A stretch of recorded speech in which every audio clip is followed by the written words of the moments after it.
I think if you look close enough, if you're watching the newest Mission Impossible film and you zoom in closely on Tom Cruise's face, you can still see the remnants of the glitter used in this movie in 1985.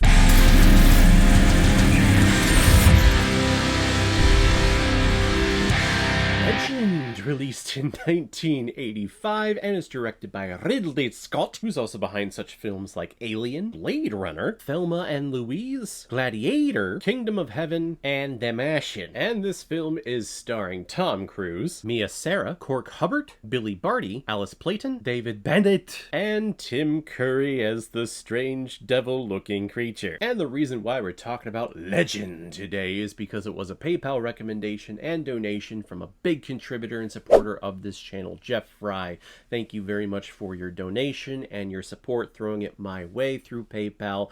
And this is a movie that I've definitely known about for a long time. The image of Tim Curry as this devil figure is iconic, but I will be honest, this is my first viewing of the movie. And after watching it, I can definitely see why, because this is quite the drug dream. Everything is just so fantastical, and everyone talks like they're dancing on their soft palate, in their throat, and in their voice. Everything is so quiet and dainty, and it's all dancing and bouncy like this. And then Tim Curry shows up, and he's all down here and all demonic and possessed and things. But we'll get into it here in a second. Thank you, Jeff, for the recommendation. If anyone else out there also wants to be like Jeff Fry and help support me, contribute to this channel, you can select the QR code that is in the bottom left corner of your screen right now. Send over your donation of $5 or more with your movie recommendation, and if I have access to it, I will watch it, review it, and give you a little shout out, just like what I did with Jeff Fry here. The Lord of Darkness is looking to take over the entire world and to cleanse it all in darkness. And the only way he can do that is by making sure that all of the purest beings of the planet are killed, which in this world that means all of the unicorns. And his goblin henchmen are able to hunt down the last remaining unicorns, all thanks to Jack and Lila and their weird banter, love, flirtiness interactions. And once one of them is killed, it leads our characters on their hero's journey of being captured by the goblins, taken to the Lord of Darkness and seduced by all of his evil ways, and also taken by some strange little people and small children to where they can find magical armor and take down all of the evil and stuff. And yeah, basically this is the most fantastical fantasy film I think that has ever been created, or at least is in the conversation of being in the top 5 of that genre. Usually when it comes to these fantasy movies, they get mixed in with action adventure or something like that. In here, no, this is 100% pure fantasy. Everything about this film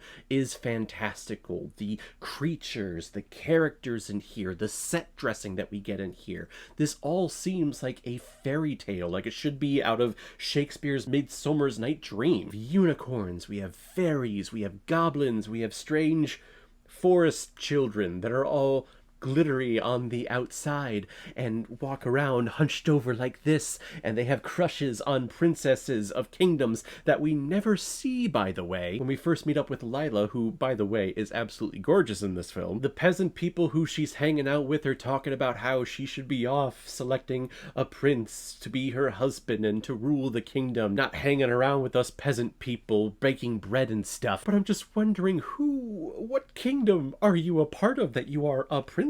We never see it. You're just flapping around with your gorgeous little dress and you're just wandering around, and when you get captured, we spend an entire moment where you're just running through the castle like, what's going on? If you don't believe me, here's a clip of what she's actually doing almost throughout this entire movie.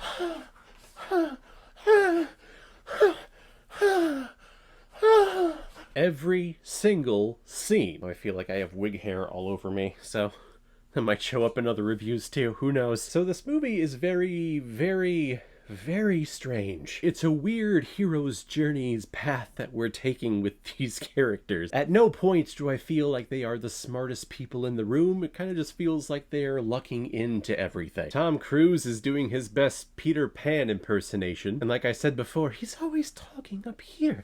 Lila, why are you doing this? No, don't go off to the unicorn and touch them. Don't do it, please. Lila, Oh! It says here that the character description of Jack is a forest child, so okay, that's what you're going for, but it just comes across as weird. And this whole story is just freaking weird. But you know what? I'm having an okay time watching this. In part because of the amazing set dressing and the puppetry and the animatronics and the prosthetic of several of these characters. There is a sequence in here where Jack is in this swampland, and I believe he needs to find a sword of some kind, but this swamp witch thing pops out and is going to cook him and eat him, and is getting infatuated with her reflection in his shield.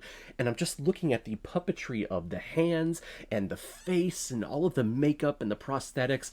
It looks awesome. But I just think that the script gets a little too melodramatic and too serious for its own good. But like I said, I do have a great time watching this. We do get the classic Ridley Scott, our evil villain is being shot off into space shot at the end of the movie. And it just seems like a strange story and a strange film for Ridley Scott to make, of all people. But again, it's weird, it's strange, it is out there, but yet I can't look away and I can't help but be entertained by what I'm seeing on screen. I feel like this is one of those guilty pleasures and has a tremendous cult following that I think I need to be a part of now. I'm gonna give Legend 3.5 out of 5 Blu-rays. I am above average. So guys, if you've seen Legend, what did you think about it? Or if you've never seen it before and you stumbled across because of this video, then comment below and let me know what you thought about it. And as always, if you like what you see here, if you like my take on movies, then hit the subscribe button and make sure you hit that bell so you know the next time I release my next movie review. So guys, I will see you next time on the channel, but in the meantime, be well, be good to each other, and go watch a movie. Take care, guys.